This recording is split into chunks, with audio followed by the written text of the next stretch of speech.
ক্যাম্বারবেচের একটা কবিতা আপনারা শুনেছেন, মাহমুদ দারুইশের কবিতা আবৃত্তি করেছিল। তার কয়েকটা লাইন আমি আবৃত্তি করবো আপনাদের সামনে। She was known as Philistine. She forever more will be known as Philistine. My land, my lady, you are a reason to live.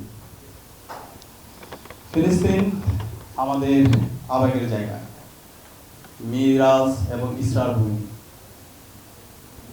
পুরো পৃথিবীর এক উন্মুক্ত কারাগার আজকের গাজা।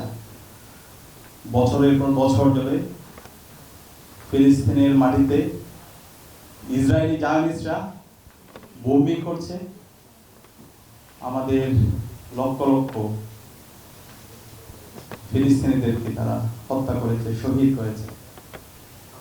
আমরা যদি এক বছরের রিপোর্ট দেখি, যে হিসাব, সেখানে আমরা দেখতে পাই প্রায় ৬৭,০০০-এর উপরে ফিলিস্তিনি গত এক বছরে ইসরায়েলি জায়নিস্টদের হাতে শহীদ হয়েছে।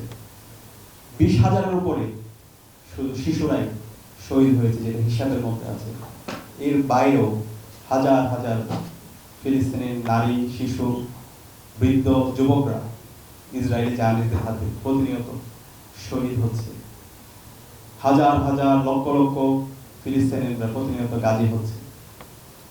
আমরা আমাদের ইসমাইল হানিয়াকে হারিয়েছি, আমরা ইহিয়া সিনোয়ারকে হারিয়েছি।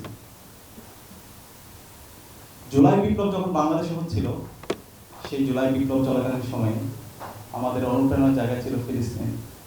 আমাদের বাংলাদেশে যে পতাকা ছিল, সেই পতাকার সাথে আমরা ফিলিস্তিনের পতাকা উড়িয়েছিলাম, যে পতাকা আমাদেরকে নতুনভাবে উজ্জীবিত করত।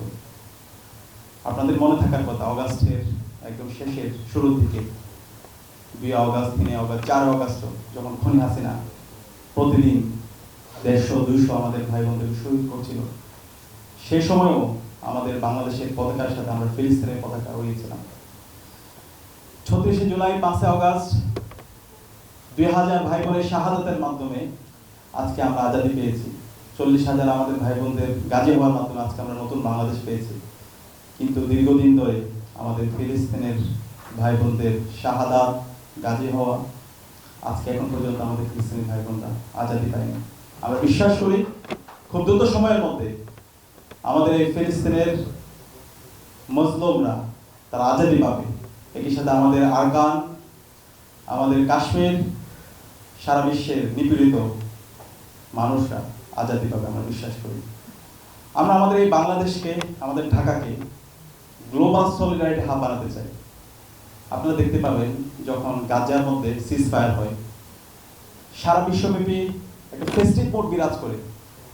সেটা ইউরোপ বলেন, আমেরিকা বলেন, পৃথিবীর সব জায়গায় একটা উৎসব মুখর পরিবেশ বিরাজ করে। কিন্তু আমরা বাংলাদেশে সেই উৎসব দেখতে পাই না। আমরা এই বাংলাদেশকে, আমাদের এই ঢাকাকে গ্লোবাল সলিডারিটি হাবের অংশ বানাতে পারিনি। আমরা সেই গ্লোবাল সলিডারিটি হাবের কেন্দ্র করতে চাই আমাদের ঢাকা বিশ্ববিদ্যালয়কে। আমরা ঢাকা বিশ্ববিদ্যালয়ে ৪০,০০০ শিক্ষার্থীকে সাথে নিয়ে সারা বাংলাদেশে সবাইকে সাথে নিয়ে আমরা ফিলিস্তিনের প্রতি সংহতি জ্ঞাপন করব এবং বাংলাদেশ থেকে আমরা সারা বিশ্বকে ফিলিস্তিনের সংহতির প্রতি এবং ফিলিস্তিনের মুক্তির প্রতি, মুক্তি আন্দোলনের প্রতি আমরা সবাইকে একত্রিত করব।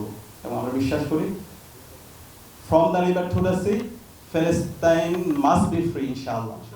এবং আল্লাহ পাক সুবহানাহু ওয়া তাআলা আমাদের এই আকুতিকে কবুল করুক, মজলুমদের কান্নাকে কবুল করুক। এবং আজকে যে আয়োজন, ঢাকা বিশ্ববিদ্যালয় আবৃত্তি সংসদ আমাদেরকে সামগ্রিকভাবে সহায়তা করেছে, অনেক কবি এসেছে এবং ডাকসু এই ধরনের আয়োজন আমরা জারি রাখবো। সবাইকে সাথে নিয়ে আমরা আমাদের স্বপ্নে ঢাকা বিশ্ববিদ্যালয় বিনির্মাণ করবো। আসসালামু আলাইকুম।